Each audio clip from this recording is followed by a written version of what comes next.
Because of this, he didn't get much physical activity and became overweight early on in his childhood. Eventually, his father's alcoholic lifestyle of drinking 20 to 30 beers a day would catch up to him and he would begin to have alcoholic seizures. This would essentially make his father akin to a stroke victim. He no longer had the ability to work, walk, talk, or perform any basic human task without help. Eventually, all that drinking and smoking and homeworking caught up to my dad. Something went wrong in his brain. They called it alcoholic seizures, so it pretty much was just like a stroke. It left him like a stroke victim.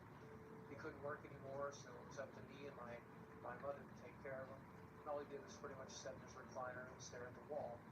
He couldn't really communicate, couldn't hear because he was deaf from working in the mines, and he couldn't talk because of his stutter. Stephen would turn to binge eating as a way to cope with his stress and depression during these times, and by high school he was a sad, overweight teenager without much going on for himself. However, things would start looking up for Boogie around this time because he was given the opportunity to join Upward Bound.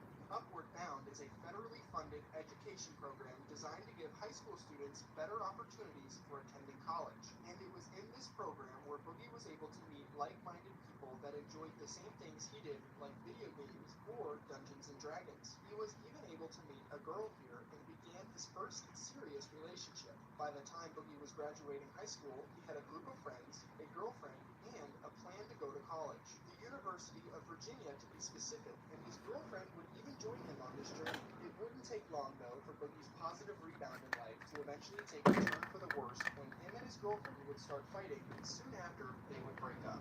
Because this was his first real relationship, the breakup would cause Boogie to be so distraught he would flunk out of college and subsequently find himself back in the same position he was before Upward Bound. He had no friends, no job, and he was fatter than ever before. Luckily for Boogie, though, his older brother at this point lived in Fayetteville, Arkansas, and offered Boogie an opportunity to start a new life in a new state. Boogie would take his brother up on this opportunity, and it was here in Arkansas where he met a new group of friends that shared his same interest in nerd culture, video games, and Magic the Gathering. He also enrolled himself in a computer lab where he started to learn how to code HTML and became a freelance web developer. Even though he was asked to make shady NSFW websites for some of his Stop! Stop! enough income to support himself.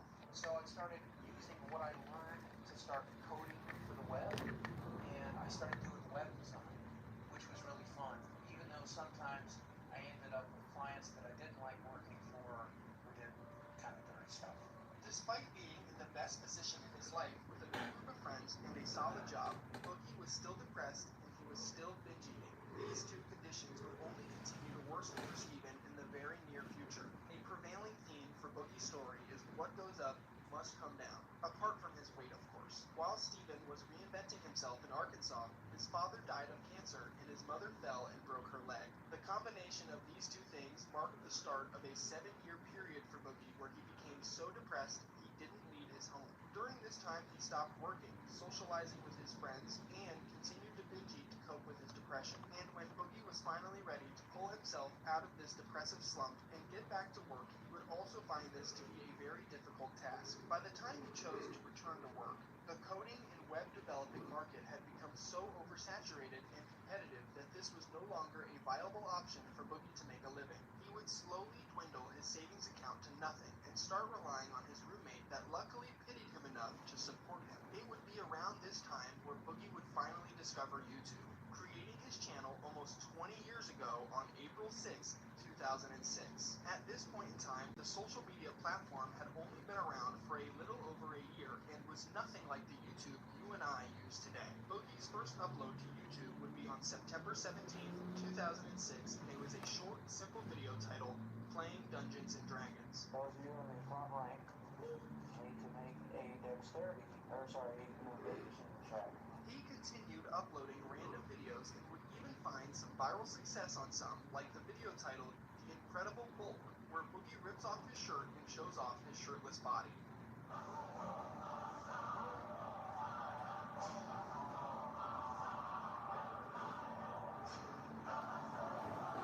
Boogie almost weighed in at an astonishing 600 pounds and was already used to people making comments about his weight. So a big part of his content in the beginning was showing off just how heavy he was, often recording videos shirtless and leaning into being an overweight man by making videos aptly titled Fat Guy Eats McDonald's.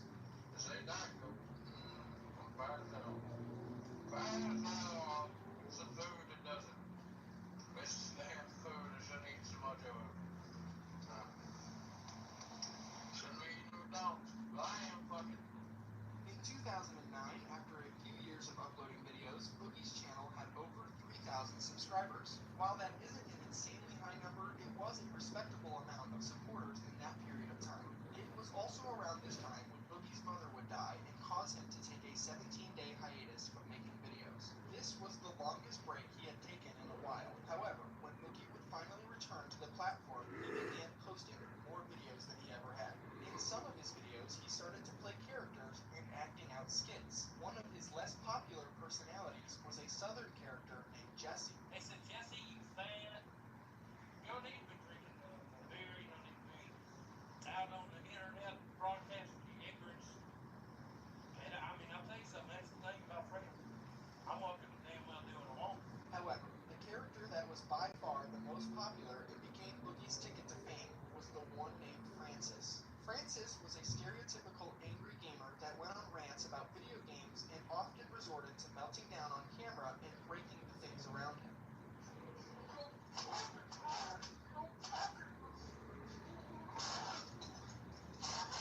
Eventually, a man named Ray William Johnson would see a Francis video and react to it on his web series Equals 3.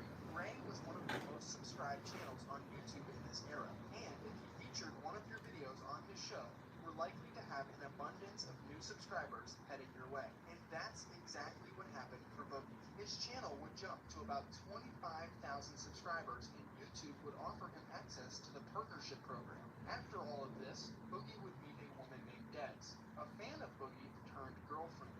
She would go visit Boogie for a week in June 2010 and inspire him to create even more content. This would ultimately lead to his channel growing even larger. Des would move in with Boogie after some time in October 2010, and she would even start helping him lose weight. By the end of this year, Boogie had over 40,000 subscribers, a fully monetized channel that was earning him a substantial amount of money, and a girlfriend.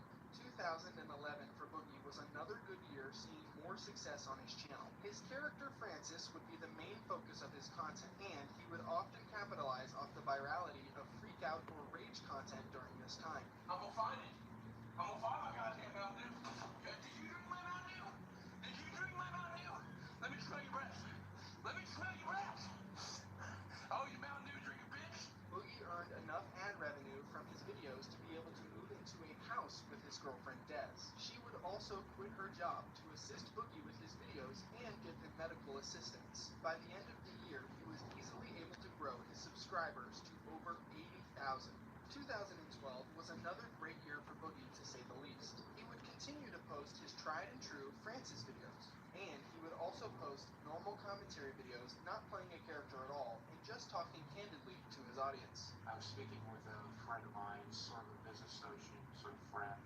The friend's on board and the topic's on board, but we came to a disagreement, and that disagreement, I was a complete prick.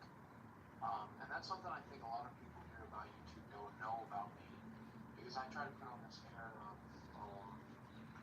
being super nice and super kind, and I try to put that on in real life too. Around this time, Boogie would even propose to his girlfriend that he had been dating for 2 years via a YouTube video, and she would say yes. And, Des, I'm asking you to marry me. Will you marry me? During this year, Boogie would also create a gaming channel capitalizing off the growing trend on the platform. Originally consisting of Let's Plays, he eventually began giving his opinions on popular new releases as well. Amazingly, by the end of 2012, Boogie would easily say this was the best year of his life. His main channel had grown to over 250,000 subscribers. He was engaged to his girlfriend, and shockingly, he had lost over 50 pounds. Want an easier fall cleanup? We have it at Canadian Tire.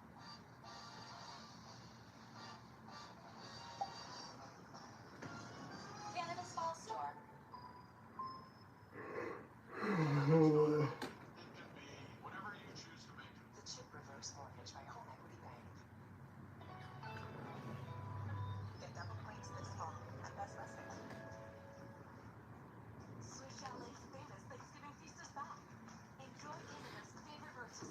Whatever. Oh no, I got their cold. There goes you. 2013 would be yet another amazing year for Boogie. He would find massive success on his channel, gaining over 1.5 million subscribers by the end of the year.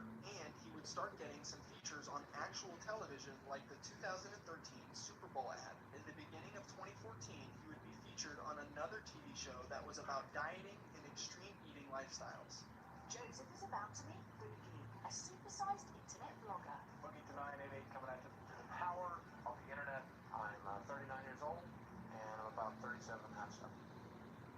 Boogie readily admits that he's addicted to food. Food is the center of my universe. When I'm eating food, I'm thinking about the next thing I'm eating, or thinking about the thing I'll eat after that. As a consequence of his weight, Boogie suffers from diabetes, high blood pressure, and arthritis. The back pain is now constant. The knee pain is now constant. My weight is destroying just about every aspect of my life.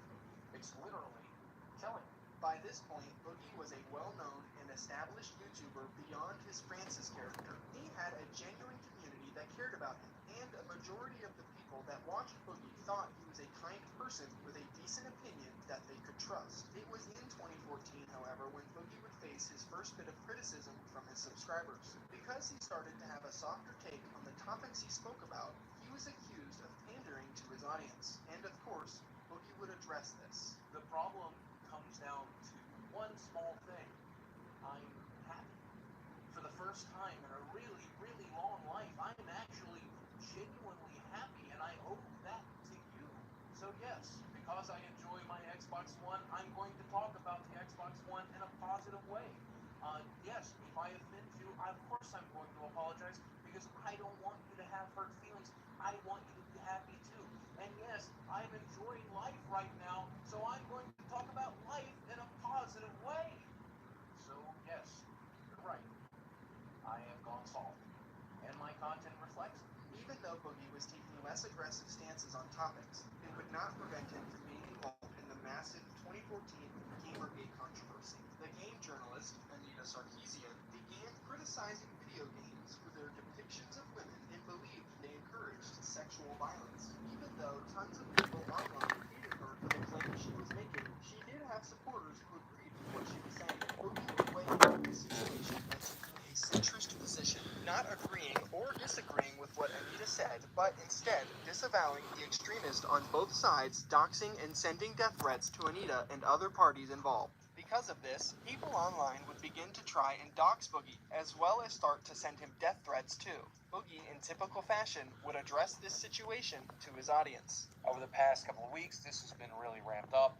I've had my public information doxxed. I've had death threats. I've had people threaten my wife. Although most people echoed support for him, there was a small group of people beginning to harbor the sentiment that Boogie was a fence-sitter and that he likes to play the victim in these online dramas. Which, of course, Boogie had to make a video addressing those claims as well. So this video isn't about me. If you're the kind of detractor who wants to say, oh, Boogie's playing the victim card again, he just, fat piece wants attention. I'm used to hearing it. The usual. Boogie has an unrelenting urge to respond to his critics, and it's something that will continuously get him in trouble throughout this story. Regardless of the hot water he found himself in, Boogie would end 2014 on a positive note. He would receive an invitation to present a category at the Game Awards and end the year with his channel sitting at over 2.1 million subscribers. 2015 and 2016 would be two more good years for Boogie. Apart from his Francis videos starting to get demonetized, Boogie himself remained a popular figure amongst the gaming side of YouTube. And despite gaining some detractors over the years, he had many more fans that loved and adored him. He was still liked enough by the majority of people to win the Trending Gamer category of the 2016 Game Awards. Following this, in 2017, Boogie would announce a video titled My Last Mountain Dew Ever. And in this video, he would say he is very close to being able to undergo a gastric bypass surgery. A gastric bypass surgery reduces your stomach to the size of an egg, severely limiting the amount of food you can eat every day. However, before Boogie would undergo this surgery, he would find himself back in hot water. He would be invited to an anti-bullying panel at VidCon with other guest speakers. speakers, and one of these speakers was Anita Sarkeesian. During his time on panel, Boogie claimed he was very cautious with his words to avoid any kind of confrontation with Anita. Even while doing this, Boogie managed to anger her with his rather lackluster closing statements, trying to relieve any tension he felt in the room. Anita felt annoyed that she didn't have enough time to respond to Boogie's closing arguments and decided to confront him afterwards.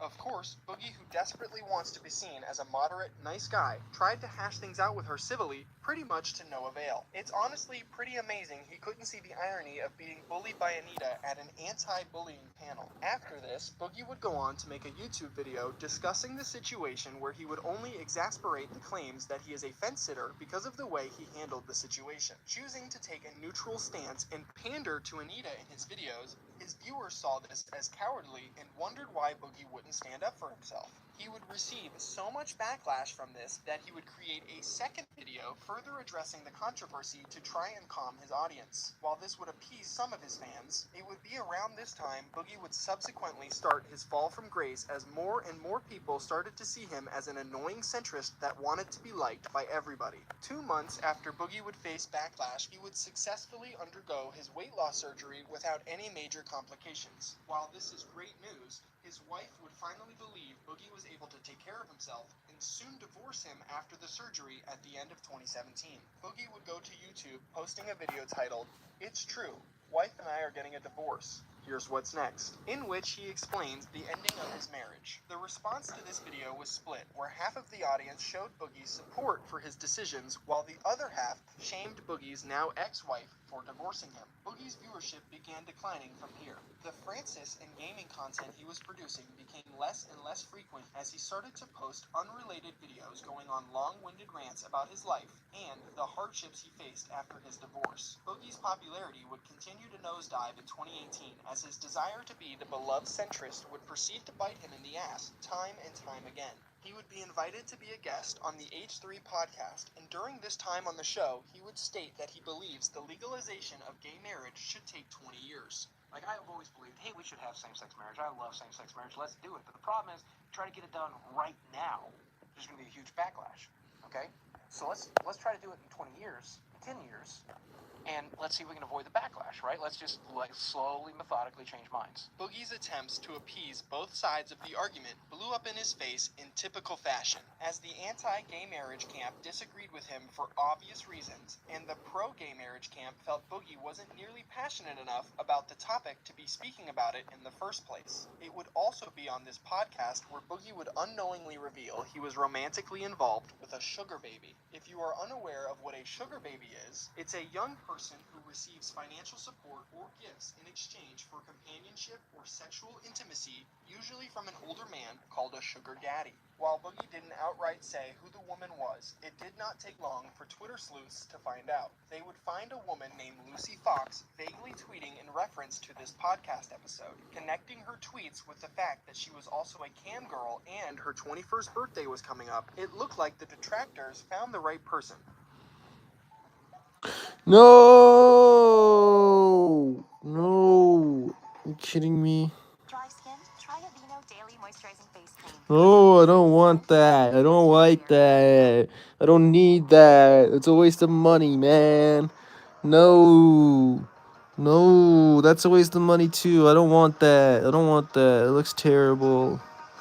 Yeah, no, I'm good. Thank you. Thank you for annoying me and interrupting my video. Boogie, of course, would deny her affiliation with being a sugar baby and go on to claim they met each other organically. However, that couldn't be further from the truth. The same detectives that found Lucy Fox in the first place also discovered Boogie's profile on Seeking. Seeking is a website dedicated to sugar babies and sugar daddies. And on Boogie's profile stood out a pretty insane description chock full of lies. Like the fact he listed he had a net worth of $500,000 and an annual income of $150,000 a year. His About Me section also read, "Let's talk about the elephant in the room.